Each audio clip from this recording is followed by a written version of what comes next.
Et ensemble, nous recevons Mathilde Panot, présidente du groupe La France Insoumise, Nouveau Front Populaire, à l'Assemblée nationale. Et vous êtes aussi députée du Val-de-Marne. Merci d'avoir accepté notre invitation. Alors, le président ukrainien Volodymyr Zelensky et une délégation américaine sont en Arabie Saoudite pour la reprise des discussions. Faut-il compter sur les Américains pour trouver le chemin de la paix ? Je crois que ce qui est en train de se passer sur l'Ukraine montre non seulement que l'Europe est sortie de l'histoire, puisque malheureusement les pays européens ne sont pas autour de la table, et nous avons en plus dans les pourparlers pour la paix, d'abord des négociations qui se sont tenues directement entre Trump et Poutine, ce qui est extrêmement problématique, donc sans l'Ukraine, avec l'Ukraine qui est aujourd'hui quasiment le couteau sous la gorge, à devoir accepter des conditions d'une paix dont nous craignons qu'elle ne soit pas durable et juste, et qui oblige notamment à donner complètement son sous-sol et ses minerais à des multinationales états-uniennes. Donc nous sommes très inquiets de ce qui est en train de se passer. Nous redisons qu'il est hors de question, c'est ni Trump ni Poutine, et que nous ne voulons pas d'une paix qui s'en prennent à l'intégrité territoriale de l'Ukraine, qui oblige l'Ukraine là aussi à accepter des conditions qui sont inacceptables, et que si ce que nous avions dit depuis longtemps, plutôt que d'avoir des va-t-en-guerre alignés sur l'atlantisme qui disait depuis 3 ans « nous allons gagner la guerre, nous allons gagner la guerre », avec une guerre dont je rappelle qu'elle a déjà fait 1 million de morts et de blessés, eh bien, s'il y avait eu des négociations organisées par les Européens sous l'égide de l'OSCE, de l'ONU, justement pour négocier une paix juste, nous ne serions pas dans cette impasse. Et la situation est vraiment extrêmement difficile. Oui. Alors, comment on gagne la paix, cependant, puisque vous êtes en train de dire, dans le fond, que les conditions qui voudraient que Poutine stoppe la guerre, mais en gardant les territoires conquis en Ukraine, ça vous dites non. En fait, là où je dis que l'atlantisme nous a poussés dans une impasse, c'est qu'aujourd'hui, vous voyez bien que les États-Unis sont en train de se retirer. Ils ont d'abord gelé l'aide à l'Ukraine, mais ils ont aussi, depuis la semaine dernière, je pense que tout le monde l'a vu, mais je veux que tout le monde comprenne ce que ça veut dire, ils ont arrêté de fournir des renseignements aux Ukrainiens. Ce qui veut dire qu'aujourd'hui, les Ukrainiens sont complètement à l'aveugle, à la fois sur les déplacements des troupes russes, mais aussi sur les cibles qu'ils pourraient viser.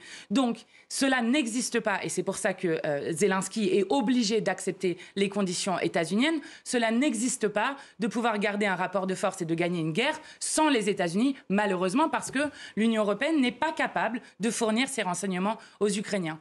Donc, ce que nous disons, c'est qu'il faut d'abord, revenir à ce qu'on appelle le droit international, revenir à une solution diplomatique, ce que nous disons depuis le début, en renforçant le droit international face aux États-Unis qui ont montré dans le bureau ovale, en fait, on envoyé un signal au monde, c'est-à-dire ce signal, c'est maintenant c'est la loi du plus fort qui prévaut, et une forme de visage d'un capitalisme complètement féroce qui est, je m'intéresse en fait aux ressources pour pouvoir rembourser et récupérer l'aide que les États-Unis ont donnée à l'Ukraine. Donc il faut impérativement d'abord réaffirmer le droit international et surtout construire une France indépendante, autonome au service de la paix. Alors, les Ukrainiens et les Européens insistent beaucoup sur l'idée, la nécessité d'une paix juste. Il y a aussi durable, mais il y a ce terme juste que vous avez vous-même employé il y a quelques instants. Est-ce que vous comprenez, est-ce que vous pouvez éventuellement dire, selon vous, à quoi ressemblerait une paix juste, sachant qu'aujourd'hui, la Russie contrôle entre 18 et 20% du territoire ukrainien ? Alors oui, nous, dans ce que nous avons proposé sur un plan de paix dont nous demandions depuis longtemps que les Européens organisent ces négociations diplomatiques et cette solution diplomatique par le haut. D'abord, évidemment, je le dis, ça paraît évident, mais je le redis quand même, nous voulons la présence des Ukrainiens autour de la table et la présence des Européens. Première chose. Deuxième chose, il faut un cessez-le-feu qui n'est pas juste en mer, dans les airs, comme j'ai entendu, mais aussi sur terre. Ça paraît là aussi évident. Ensuite, nous voulons un droit au retour des opposants à la guerre et des déserteurs, puisque vous savez que la France Insoumise est le seul mouvement politique à avoir non seulement aidé à sortir, mais aussi accueilli et pris en charge des opposants à Poutine et des opposants à la guerre, donc des citoyens russes qui sont pour la paix. Ensuite, sur les 2 régions qui sont contestées, c'est-à-dire la Crimée et le Donbass. Nous demandons à ce qu'il y ait des consultations, donc des votes qui puissent se tenir sous l'égide de l'ONU, comme des référendums d'autodétermination pour les 2 régions concernées, avec, pour le reste, l'intégrité territoriale de l'Ukraine. Oui, mais c'est quand même des territoires qui ont été envahis. par les Russes. Oui, bien sûr. Mais et on ne va pas demander donc à... Je parle sur la Crimée et le Donbass, sur le reste, l'intégrité, c'est ce que nous demandons, l'intégrité territoriale. Et ensuite, il faut des garanties de sécurité mutuelle. Et par exemple, le fait que l'Ukraine n'adhère pas à l'OTAN, puisque là, je vois dans ce qui est en train de se profiler que, par exemple, à la fois l'Union européenne et la France sont en train de dire qu'ils prennent de l'autonomie vis-à-vis des États-Unis, mais qu'ils prennent de l'autonomie vis-à-vis des États-Unis en renforçant leur présence dans l'OTAN. Cela n'a aucun sens. Cela n'a aucun sens. Rien de ce que vous proposez ne serait accepté par Vladimir Poutine. Vous le savez. Donc, comment fait-on Qu'est-ce que vous avez des idées pour lui tordre le bras et le contraindre, si tant est que ce soit possible? Vous savez, Monsieur Rivière, je comprends ce que vous êtes en train de me dire. Mais vous comprenez que depuis 3 ans, nous n'avons eu de cesse de dire il n'y aura pas de solution militaire à cette guerre. Et l'ensemble du champ politique disait le contraire. Je vous rappelle qu'on nous accusait même d'être pro-Poutine en disant cela. Si ça avait été fait dans un moment où l'Ukraine était dans une situation militaire qui était meilleure.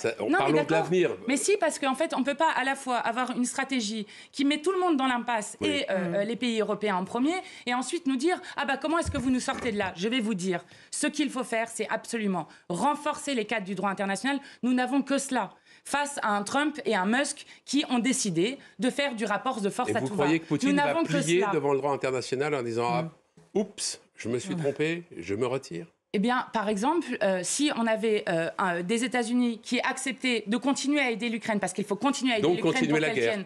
Mais le temps qu'on trouve une solution diplomatique, oui, en fait, je ne vois pas ce qu'on peut faire d'autre que de soutenir le peuple ukrainien, qui est effectivement la victime d'une violation du droit international qui est insupportable et qui ensuite mène à ce que, quand vous avez Trump, il faut le prendre au sérieux, quand il parle du Canada comme 51e État états-unien, lorsqu'il parle du Groenland dont il veut s'emparer des sous-sols, lorsqu'il parle du canal du Panama, ou lorsqu'il dit, il va même jusqu'à l'indécence, pousser l'indécence, jusqu'à partager une vidéo en intelligence artificielle qui montre Gaza sous les ruines telles que laissées par l'extrême droite de Netanyahou, et qui ensuite le transforme en une sorte de Riviera, comme il appelle ça, du Proche-Orient, où on voit à la fin Trump et Netanyahou qui sirotent un cocktail sous la Trump Tower. Je veux dire, il faut prendre au sérieux cette question. Donc c'est sérieux ce dont on est en train de parler. La question, c'est comment fait-on face à des États-Unis qui ont décidé qu'ils montraient la face la plus peut-être violente, la brutalité généralisée. Eh bien, je ne connais pas d'autre cadre que à la fois la capacité de pouvoir se défendre soi-même, c'est-à-dire de redévelopper, à la fois de se réindustrialiser, de relocaliser, de redévelopper des capacités de renseignement. Pourquoi nous, les Européens, ne sommes-nous pas capables de donner des renseignements aux Ukrainiens et de renforcer le cadre du droit international? Je ne vois pas d'autre issue que cela. On en donne, je crois, mais beaucoup moins que les Américains. Mais on ne peut pas faire ça, malheureusement, pour l'instant. Chez la France Insoumise, on sait que vous n'êtes ni pro-américain ni pro-OTAN, vous venez de le dire. Est-ce que la bienveillance de Trump vis-à-vis de Vladimir Poutine le rend plus détestable encore à vos yeux ? Mais écoutez, nous, c'est ni Trump, ni Poutine, ni toute cette extrême droite qui est en train de s'organiser au niveau international. Et on pourrait en citer d'autres. Vous avez vu quelle est la place que prend aujourd'hui Mélanie au sein de l'Union européenne, qui est celle qui, justement, est proche de Trump, donc continue à l'intérieur de l'Union européenne ce que profile Trump.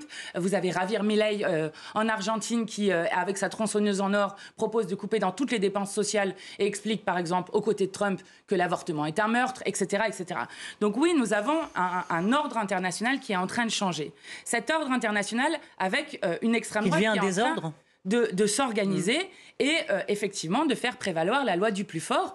Donc c'est très grave, je le redis, et nous sommes inquiets parce que pour le coup, il faut que la France, avec toutes celles et ceux qui le veulent, des pays, parce que, je le rappelle, il y a des pays qui, notamment du Sud global, se sont engagés récemment dans ce qu'on appelle le groupe de La Haye, à soutenir les décisions de la Cour internationale de justice, à déclarer un embargo sur les armes. Dans le Sud global, il y a pas mal de pays qui ont soutenu la Russie aussi, vous le savez. Oui, je sais, mais ce que je veux dire, c'est que si vous êtes face à ce nouvel ordre international, avec une volonté de plusieurs puissances, d'aller à l'affrontement. Et notamment, il faut quand même le dire, parce qu'il faut quand même comprendre ce qui est en train de se passer. Qu'essaye de faire Trump? Un bras de fer avec la Chine. Enfin, je veux dire, il ne faut pas se cacher sur ce qui est en train de se passer. Donc, il faut renforcer le droit international et renforcer les coopérations avec les autres. Et surtout, ne rien laisser passer. On ne peut pas parler... Je comprends qu'on parle particulièrement de l'Ukraine. Non, mais ils s'en foutent du droit international, Poutine. Mais il faut parler aussi de Gaza. Il faut aussi parler de la République démocratique du Congo. Et partout, avoir une voix de la France qui, de nouveau, porte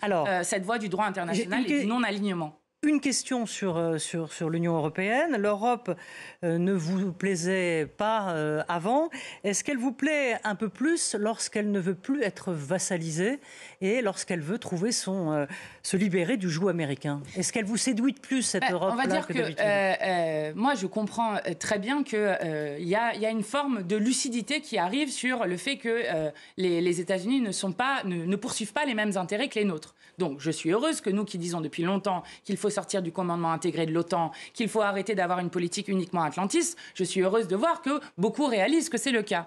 Le problème, c'est la solution qui arrive derrière et qui, à mon avis, n'est pas lucide. C'est que derrière, ce qu'on nous explique, c'est qu'il va y avoir un renforcement des dispositifs militaires dans le cadre de l'OTAN, qui est donc sous l'égide toujours de Trump. Donc nous ne sommes pas d'accord avec cela. Ça, c'est un premier point. Et la deuxième chose, c'est qu'on ne dit pas pourquoi faire, en fait, on va faire cela.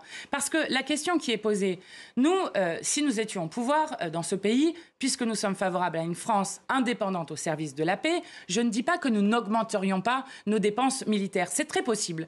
Mais la question, c'est pourquoi faire? Vous croyez vraiment que face à des cyberattaques, face à des attaques qui pourraient être bactériologiques, c'est des canons qui vont nous aider? Donc, ce n'est pas possible de dire ça. Et comme je suis aussi favorable au fait qu'on augmente les dépenses de santé, qu'on augmente les dépenses dans l'éducation qui est aujourd'hui à terre, eh bien, il y a une condition pour cela. Et cette condition, c'est le partage des richesses et notamment le fait qu'enfin, on fasse participer les plus riches de ce pays, si je reviens pour la France. Mathilde Panot, Emmanuel Macron se défend de chercher à jouer sur la peur des Français. Mais les mots qu'il a employés lors de son allocution la semaine dernière, notamment la patrie a besoin de vous, ont suscité une assez forte inquiétude. Les sondages le disent. Pour votre part, est-ce que vous y aviez vu une dramatisation de la situation dans les propos du président de la République ou au contraire une analyse finalement assez pertinente de la gravité des choses? Non, en fait, je crois que le président de la République, je veux signaler, alors évidemment la situation est très grave aujourd'hui, mais je veux signaler quand même que c'est la 3e fois est utilisé le thème de la guerre. La première fois, c'était pendant le Covid, rappelez-vous, au moment du confinement, nous sommes en guerre pendant 6 fois. La deuxième fois, c'était pendant l'élection présidentielle de 2022, où le président de la République a expliqué qu'il ne participerait plus à aucun débat avant le premier tour de l'élection présidentielle parce qu'il y avait la guerre en Ukraine. Et cette fois-ci, de nouveau, il inquiète effectivement le peuple français. Moi, je vais vous dire ce qui m'inquiète profondément. D'abord, la première chose, c'est qu'il n'est pas possible que le président décide tout seul sur des sujets aussi grave et face à une situation aussi grave. Donc nous refusons qu'on étouffe la démocratie. C'est la Constitution. Ça, c'est la première chose.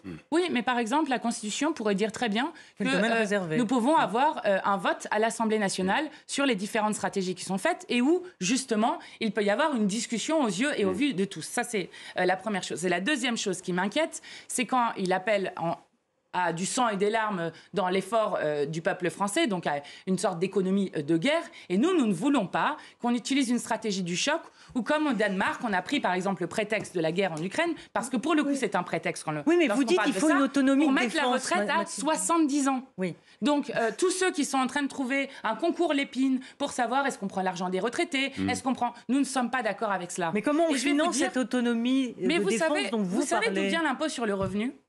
L'impôt sur le revenu, il a été fait au début de la guerre de 14-18, justement en disant qu'il fallait une contribution des plus riches. Si on veut faire vraiment une économie de guerre, c'est ce qui se passait à l'époque aux États-Unis, où les riches étaient taxés à 98%.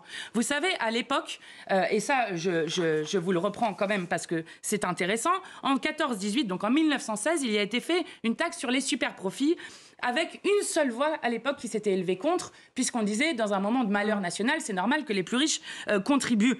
Et à ce moment-là, on disait une contribution extraordinaire sur les bénéfices de guerre. Ce pays, quel spectacle offre-t-il? Je pourrais me demander aujourd'hui, là m'inquiète, si nous ne sommes pas en train de préparer et de faire naître de France. Oui, je me demande troublé s'il n'y a pas la France du front, où l'on se bat, où l'on risque sa vie tous les jours, à toute heure, à toute minute, et la France de l'intérieur, où l'on s'enrichit en toute quiétude. Ça, c'était un parlementaire à l'époque. Donc, on était au cœur, 1916, on est au cœur de la Première Première Guerre mondiale. Nous sommes d'accord, mais ce que je veux dire, c'est que Oui. si nous voulons à la fois dire que nous voulons être indépendants au service de la paix, donc si nous voulons être indépendants, Ouais. il faut effectivement investir dans, par exemple, La des défense. satellites dont nous avons besoin, des choses, de la recherche dont nous avons besoin. Notamment, on parle de l'intelligence artificielle propre, autonome, etc. Tout cela, ça demande de l'investissement. Mais alors, si on veut Donc investir on tape dans tout la ça, poche des riches. C'est votre solution. écoutez, par exemple, Oui, non, mais- nous, on a réussi à faire voter à l'Assemblée nationale une taxe Zuckman, donc une taxe sur les ultra-riches, comme on dit, qui prenait seulement 2% de leur patrimoine et qui nous permettait de mettre quasiment 15 à 20 milliards dans les caisses de l'État. 2% de leur patrimoine, quand vous voyez à quel point les ultra-riches se sont enrichis sous Emmanuel Macron, c'est-à-dire qu'entre 2017 et 2025, ils ont vu leur fortune, leur patrimoine multiplié par 2, et les dividendes du CAC 40 Donc c'est eux qui aussi doivent faire multipliés l'effort par de 2, guerre. alors que, vous voyez...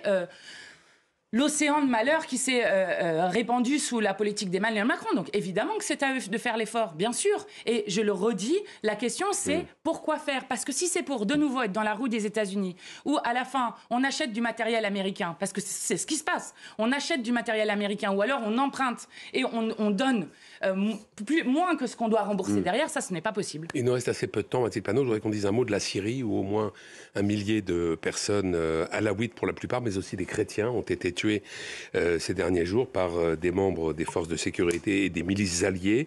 La plupart des victimes sont des civils. Est-ce que la Syrie risque de passer d'une dictature militaire à une dictature religieuse ? Alors d'abord, évidemment, il faut condamner fermement les massacres qui sont affreux, qui ont été commis. Ça, c'est la première des choses. Et là où il y a un risque, effectivement, c'est un risque déjà sur l'unité du pays et sur un basculement du pays, même s'il y a des signes encourageants que je veux aussi dire. D'abord, par exemple, l'accord qui a été conclu avec les Kurdes. Vous savez, ces Kurdes qui ont combattu pour l'humanité tout entière contre Daesh, qui laissent entrepercevoir la possibilité d'avoir un contrat politique qui dépasse des clivages ethno-religieux et qui cesse avec ces atrocités qui ont été commises. Pour ça, il faut impérativement faire respecter le droit international, poursuivre les criminels de guerre et surtout faire un processus politique qui mène à des élections libres, notamment, ça peut être sous l'égide de l'ONU, pour faire en sorte que justement les Syriens puissent décider de leur avenir.